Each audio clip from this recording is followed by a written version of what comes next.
महर्षि रमण। श्री महर्षि रमण का जन्म संवत 1935 दिनांक 30 दिसंबर 1879 में दक्षिण भारत के महुरा प्रांत के तिरुचच्चुदिल गांव में ब्राह्मण समाज में हुआ था। उनका पिता का नाम सुंदरमय्यर, माता का नाम अल्लगमाल और उनका नाम वेंकटरामन था। पिता शिवपंथी और व्यवसायी वकील थे। रमण महर्षि जब छोटे थे तब उनके पिता की मृत्यु हो गई।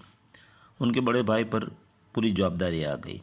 रमण महर्षि प्राथमिक शाला में अभ्यास करते तब पढ़ने में उनको रस ही नहीं था। जब स्कूल से समय मिलता तब प्राकृतिक वातावरण एकांत में ध्यान के लिए चले जाते थे। जब रमण की आयु 16 साल की हुई तब उनके परिवार के लोग मेहमान बनकर उनके घर आए। रमण महर्षि ने मेहमानों को प्रश्न किया, आप कौन से गांव से आ रहे हो? मेहमानों ने प्रत्युत्तर में कहा, हम तिरुवणमल्लेनी से आए हैं। यह शब्द सुनते ही उन्हें अलग ही प्रकार की अनुभूति हुई और अरुणाचल अरुणाचल ऐसे बोलने लगे और कहा, मैं तेरा भक्त हूँ तिरुवणमल्ले, अपने पास मुझे बुला ले। इसके बाद एक दिन अपने चाचा के घर के पहले मंजिले पर ध्यान में बैठ गए। अचानक उन्हें मृत्यु का डर लगा। उसे लगा मेरा अंत नज़दीक है। जमीन पर बंद आंखें कर पैर पसार कर छत्ते सो रहे थे। इस वक्त उन्हें अनुभव हुआ कि शरीर वो अलग है। शरीर मुर्दे की भांति अलग दिखाई दे रहा है। शरीर मृत था, वो देखने वाला था। इसके बाद उन्हें मृत्यु का भय चला गया। इसके बाद वो एक पीढ़ योगी की तरह हो गए। सुबह शाम मीनाक्षी मंदिर में लंबे समय तक ध्यान अवस्था में रहते थे।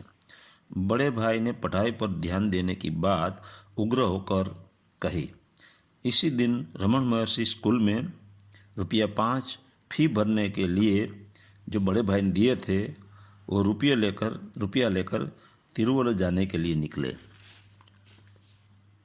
तिरुवणमल्ले जाते समय 3 रुपया रखकर 2 रुपया एक चिट्ठी भैया को लिखी, इसमें रखकर स्कूल का बहाना बनाकर निकल गए। रेलवे स्टेशन से छिंदीवनम की टिकट खरीद की, वतन से विदाई ली। जब ट्रेन में बैठे थे तब एक बुजुर्ग उनके पास आकर बैठ गए और तिरुवणमल्ले कैसे जाया जाता है उसकी पूरी जानकारी दी। उन्हें 3 रुपये थे, उनमें से रेलवे की टिकट खरीदी थी।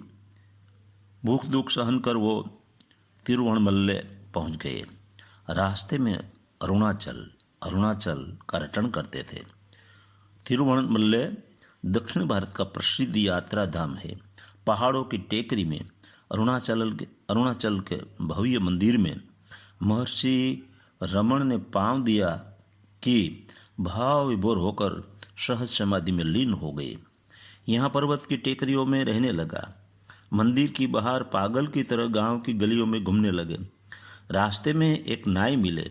नाई को विनती की, मेरे बाल दूर कर दीजिए, और गले में जनोई थी, वो निकाल कर फेंक दी। एक लंगोटी पहन रखी थी, उनके वस्त्र और मिठाई का पैकेट तालाब में फेंक दिया। संपूर्णपणे बाल योगी हो गए। मंदिर के पास एक गुफा थी, उसमें रहने लगे। वो अपनी मस्ती में रहते थे। लोगों उनके लिए फल और दूध लाते थे। वो खुद नहीं खाते नहीं, दूध पीते नहीं। फल भाविक उसे खिलाते और दूध लोग उसे पिलाते, वो नहीं पीते। रमण महर्षि 16 साल मौन रहे। जब काव्यकांत गणपति शास्त्री उनके शिष्य हुए तब महर्षि ने मौन छोड़ा। गणपति शास्त्री संस्कृत के बड़े विद्वान थे। उसने यह योगी को रमण महर्षि नाम से संबोधित किया। रमण महर्षि जब प्रश्न करते तब एक गाय, जिसका नाम लक्ष्मी था, वह प्रवचन के समय नियमित आती थी। महर्षि रमण को वो गाय बहुत प्रिय थी। जब वो गाय की मृत्यु हुई तब बड़े सम्मान के साथ महर्षि ने उसकी समाधि बनवाई, आश्रम में बनवाई। यह आश्रम का पहले स्कंदाश्रम नाम था, वो नाम बदलकर रमणाश्रम कर दिया गया। संवत 1998 दिनांक जनवरी 1942 में कार्तिकी पूर्णिमा के दिन रमण महर्षि ने देह त्याग कर ब्रह्मलीन हुए। उनके शिष्य में श्रीजी शेषाय्यर, श्री शिव प्रकाश पिल्ले, श्री रामस्वामी अय्यर, श्री राघवाचारी, श्री टीवी कपाली शास्त्री, श्री मत्ती अम्मल, श्री शिव प्रकाश पिल्ले ऐसे थे। शिव प्रकाश पिल्ले तत्वज्ञान के स्नातक थे और इनकम टैक्स के वो अफसर थे। रमण महर्षि के साथ साधकों की प्रश्नोत्तरी और महर्षि ने प्रत्युत्तर दिया है वो अद्भुत है। 1. कब तक ध्यान योग करना आवश्यक है? प्रश्न। जब तक स्वयं की सत्ता का साक्षात्कार न हो जाए तब तक ध्यान योग करना चाहिए। जैसे युद्ध में योद्धा युद्ध चलता रहे तब तक लड़ता रहता है। प्रश्न नंबर 2, मन का नाश कैसे करें? मन को ध्यान पूर्वक भीतर खोजो, आपको मन कहीं भी नहीं मिलेगा। मन का तटस्थ निरीक्षण ही उसका नाश करने का उपाय है। 3. साधक के लिए किस प्रकार का आहार उपयोगी है? सात्विक और समतल आहार साधक के लिए उपयोगी है। दाल भात साग रोटी फल ये सात्विक आहार है। मांसाहार तामसी भोजन अहिंसा को ध्यान में रखकर साधक को करना नहीं चाहिए। मोक्ष क्या है? आपका जन्म ही नहीं हुआ, उसका अनुभव कर लेना ही मोक्ष है। मन के तरंग विलीन होते ही तुम जान सको कि तुम परमात्मा हो। तुमको बंधन और मोक्ष कैसा?